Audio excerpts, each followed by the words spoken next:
안녕하세요. 한 주간의 글로벌 ETF 시장 동향을 짚어드릴 저는 미래에셋증권 디지털 리서치팀 윤재홍 선임연구위원입니다.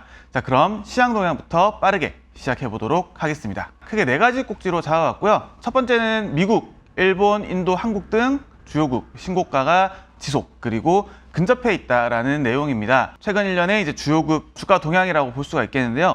지금 살펴보시게 되면 이제 미국, 일본 그리고 인도까지 신고가를 지속하는 모습 볼 수가 있습니다. 한국 코스피 100의 경우에는 이제 신고가에 또다시 이제 근접하는 모습 좀 살펴볼 수가 있고요.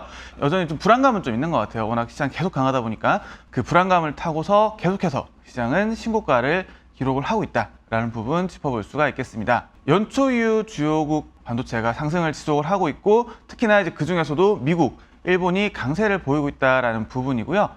계속해서 살펴보게 되면 이제 미국제 10년물 이 이제 소폭 하락을 했습니다. 그리고 주간 단위로 약 3.12bp 정도 하락을 했고요. 물론 이제 지난주에 좀 주요 이슈들을 좀 살펴보게 되면 이 지표들이 약간 좀 혼조세를 좀 보이고 있는 것 같아요. 주 지표가 좀 강하게 나온다라든가 혹은 20년물 국채 입찰이 있었는데 좀 다소 부진하게 나오다 보니까 요건 이제 금리를 강세로 돌린 요인이죠. 여러 요인들이 있었지만 전체적으로 이제 주간 단위로는 3.12bp 정도 하락을 보였습니다. 자, 그리고 이제 마지막으로는 미국 52주 신고가입니다. 반도체, 로봇 AI 이런 식으로 이제 기술 관련된 ETF들이 좀 다수 있었어요. 그래서 뭐 섹터 산업에는 뭐 주택 건설이라든가 이런 것들도 같이 좀 포함이 되어 있었고요.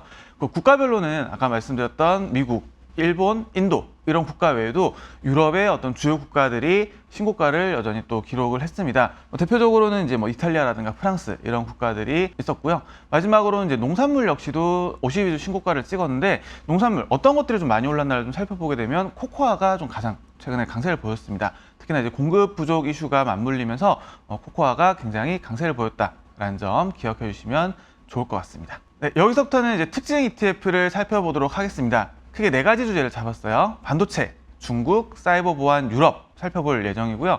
자, 먼저 반도체입니다. 이 왼쪽 차트에 보시는 것은 주요 국가별 반도체 ETF의 주간 그리고 연초 대비 수익률을 정리를 했습니다. 중국을 제외하고는 연초 대비로는 어느 정도 상승을 보이고 있고요. 그 중에서도 엔비디아로 대표되는 미국 반도체 그리고 소부장 기업들이 굉장히 많이 포함되어 있는 일본 반도체가 좀 강세를 보이고 있고 특히나 이제 일본 반도체 같은 경우는 연초 대비로도 27.5%나 좀 상승을 했습니다. 자, 그러면 어떤 기업들이 이 주가 상승을 이끌었나? 연초 이후에 이제 상승률 기여도를 좀 살펴봤는데 지금 가장 기여도 높은 종목은 이 스크린홀딩스라는 종목입니다. 지금 살펴보시게 되면 연초 이후로 벌써 66%나 주가가 상승을 했어요. 해당 업체 같은 경우는 이제 반도체 장비 업체고요. 두 번째 나와 있는 이 어드반테스트는 이제 반도체 테스터 업체입니다. 그래서 전체적으로 이제 일본 반도체에 관련된 기업들은 우리가 흔히 소부장이라고 얘기하는 소재, 부품, 장비에 있어서 글로벌 탑티어 기업들이 많이 편입이 되어 있고요. 특히나 이제 뭐 글로벌 이슈라든가 혹은 일본 정부의 적극적인 지원에 맞물려서 주가 상승도 계속해서 이어지고 있다라는 부분 살펴볼 수가 있겠습니다. 중국 굉장히 이제 작년 내내 안 좋았었어요. 작년 내내 안 좋았고 그 전에도 안 좋았고 또 그 전에도 안 좋았고 계속해서 지금 부진을 이어가고 있는데 최근 들어서 지금 3주 연속으로 좀 상승을 보이고 있습니다. 주요 이슈들 좀 짚어보게 되면 첫 번째로는 이 중국 정부의 부양 정책. 부양 정책은 물론 계속 나오긴 했어요. 그런데 최근 들어서 이 LPR 금리를 대폭 인하를 한다라든가 이런 식으로 좀 정책들이 나오고 있고요. 설 연휴가 있었죠. 설 연휴 동안 이 지출 데이터라든가 이런 것들이 좀 강하게 나오면서 디플레이션에서는 조금 우려가 적어지는 거 아닌가? 라는 부분들이 부각이 되면서 3주 연속으로 상승을 보이고 있습니다. 자, 오른쪽 차트는 이제 중국 홍콩 ETF 시장에서 상승률이 높았던 종목들을 좀 정리를 했습니다.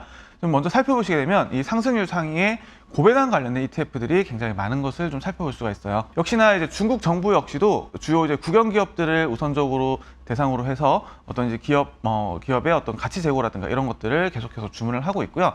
이런 것들이 반영되다 보니까 이 고배당 관련된 배당 관련된 ETF들이 먼저 상승률 상위를 보였다라는 것도 짚어볼 수가 있겠습니다. 다음은 사이버 보안입니다. AI 관련해서 빼놓고 얘기할 수 없는 것 중에 하나가 바로 사이버 보안일 텐데요. 최근에 주가 흐름 계속해서 52주 신고가를 갱신을 하다가 최근 들어서 급락하는 모습을 보였습니다.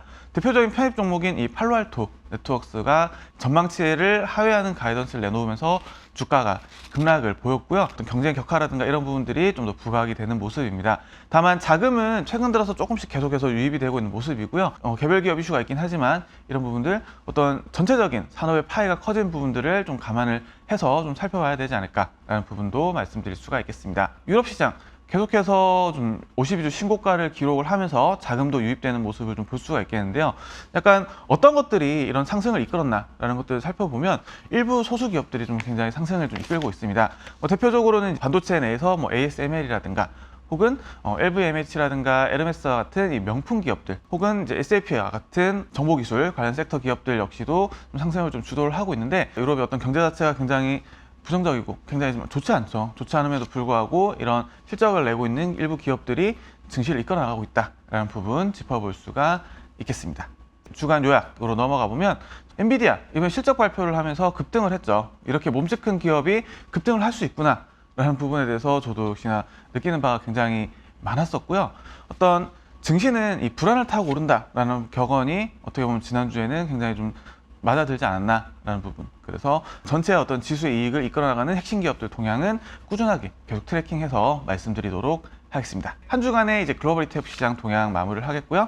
내용 전해드린 저는 미래에셋증권 디지털리스트 팀 윤재홍 선임이었습니다. 감사합니다.